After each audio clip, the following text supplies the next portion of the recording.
2 மணி நேரத்துக்கு ஒரு முறை வாக்களிக்காதவர்களை வரவழைப்பது, வயது மூத்தவர்களை வாகனங்களின் மூலமாக கொண்டு வந்து வாக்கு பதிவு செய்வதற்குண்டான ஏற்பாட்டினை நீங்கள் எல்லாம் செய்ய வேண்டும். வாக்குப்பதிவு மாலை 6 மணிக்கு நிறைவுற்றவுடன் 17C என்கிற படிவத்தில் பதிவான வாக்குகள் மற்ற அந்த தகவல்களை எல்லாம் போட்டு ஒரு படிவத்தை இந்த தேர்தல் பதிவு மையத்தினுடைய அதிகாரி வழங்குவர்களை அழைத்து கொண்டு வந்து வாக்கு பதிவு செய்வதில் நீங்கள் உங்களுடைய கவனத்தை செலுத்த வேண்டும் என்று இந்த நேரத்தில் உங்களுக்கு பணியோடு கேட்டுக்கொண்டு, நிறைவாக ஒரே ஒரு கருத்து. எல்லோருக்கும் தெரியும், அரசு அலுவலர்களும் ஆசிரியர்களும் மற்ற பல்வேறு துறைகளை சார்ந்த அரசு அலுவலர்களும் கிட்டத்தட்ட எனக்கு தெரிந்து 30-40 ஆண்டுகளாக திமுகவை தீவிரமாக ஆதரித்தவர்கள். ஆனால் இந்த தேர்தலில் அத்தனை பேரும் திமுகவுக்கு எதிர்ப்பாக இருக்கிறார்கள். இந்த தபால் ஓட்டுகளில் 3க்கு 2 பங்குகளுக்கும் மேல் நமக்கு ஆதரவு தந்திருக்கிறார்கள். ஆகவே அவர்கள் வாக்கு மையங்களில் மிக நேர்மையாக நடந்து கொள்வார்கள், நீங்கள் அதை நம்பலாம்.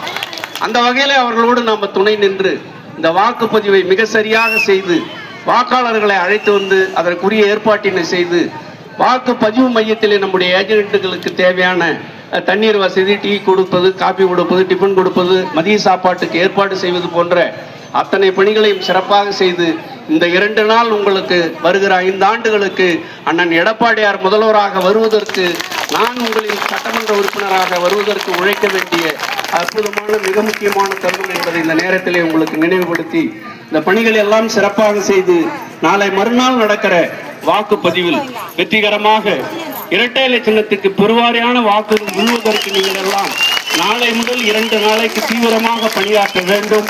4ஆம் தேதி அண்ணன் எடப்பாடியார் அவர்கள் தமிழ்நாட்டுடைய முதலமைச்சராகவும் நான் உங்கள் சட்டமன்ற உறுப்பினராக பணியாற்றக்கூடிய வாய்ப்பையும் எங்களுக்கு நீங்கள் பெற்றுத்தர வேண்டும். அதற்கு தேவையான அத்தனை பணிகள் செய்ய வேண்டும் என்று வருகை தந்திருக்கிற கழக நிர்வாகிகளுக்கும், கூட்டணி கட்சியை சார்ந்த நிர்வாகிகளுக்கும், பொதுமக்களுக்கும், தாய்மார்களுக்கும் உங்கள் பாதங்களிலே என்னுடைய பணிவான கோரிக்கையை வைத்து உரித்தாக்கி கொண்டு இதை சரியாக செய்யுங்கள், வெற்றிகரமாக செய்யுங்கள். நாம் 5 ஆண்டுகளுக்கு நமக்கான காலம். திமுக எப்போதும் தொடர்ந்து வெற்றி பெற்றதில்லை, அது வரலாறு. நம்ம அதே மாதிரி நாம் மறுபடியும் வந்து கொண்டே இருக்கிற ஒரு மிகப்பெரிய சக்தி மிக்க இயக்கம் அனைத்து இந்திய அண்ணா திராவிட முன்னேற்ற கழகம். ஆக அரசு அலுவலர்களும் மற்றவர்களும் நமக்கு துணை இருக்கிறார்கள், பொதுமக்களும் துணை இருக்கிறார்கள். அத்தனை தரப்பு மக்களும் இன்னைக்கு தமிழ்நாட்டில் திமுகவை வீழ்த்த வேண்டும், ஸ்டாலினை வீட்டுக்கு அனுப்ப வேண்டும், மரியாதைக்குரிய அண்ணன் எடப்பாடியார் கோட்டைக்கு அனுப்ப வேண்டும் என்கிற முடிவை எடுத்திருக்கிறார்கள். அதை சரியாக பயன்படுத்திக் கொள்ள வேண்டிய பொறுப்பும் கடமையும் நமக்கு இருக்கிறது. அதை சரியாக செய்யுங்கள் என்று உங்களை கேட்டு பணிவோடு இந்த நிகழ்ச்சியிலே பங்கு பெற்றதோடு இல்லாமல் இந்த 2 நாளைக்கு தேர்தல் வேலைகளை மிக சிறப்பாக செய்ய வேண்டும். நீங்கள் இதுவரை சிறப்பாக செய்து கொண்டிருக்கிற நம்முடைய தோழமை கட்சிகளுக்கும் நம்முடைய கழக நிர்வாகிகளுக்கு மீண்டும் ஒரு முறை என்னுடைய நெஞ்சம் நிறைந்த நன்றியை, வணக்கத்தை உரித்தாக்கி விடைபெறுகிறேன். நன்றி, வணக்கம்.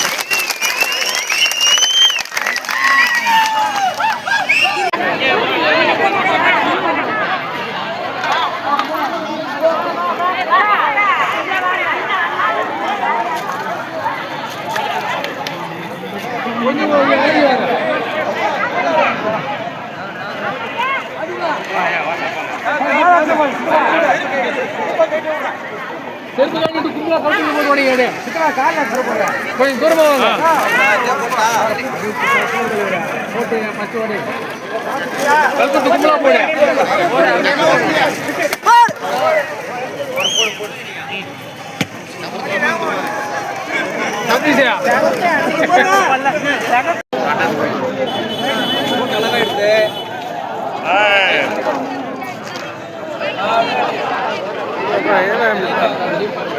ஓகே தலைவர், ஓகே.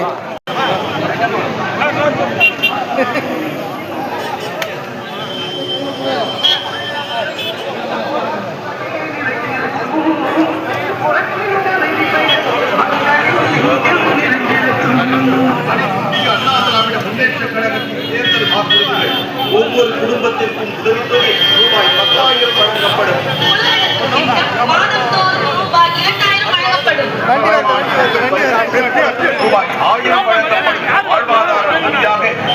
ரூபாய்க்கு 3 கேஸ் சிலிண்டர்கள் இலவசமாக வழங்கப்படும். குடும்ப அட்டைதாரர்களுக்கு விலையில்லா குளிர்சாதன பெட்டி பிரிட்ஜ் வழங்கப்படும். அம்மா இல்லம் திட்டம் வீடு இல்லாத அனைவருக்கும் கான்கிரீட் வீடு கட்டித்தரப்படும். மகளிருக்கு அம்மா இருசக்கர வாகனம் ரூபாய் 25,000 மானியம் வழங்க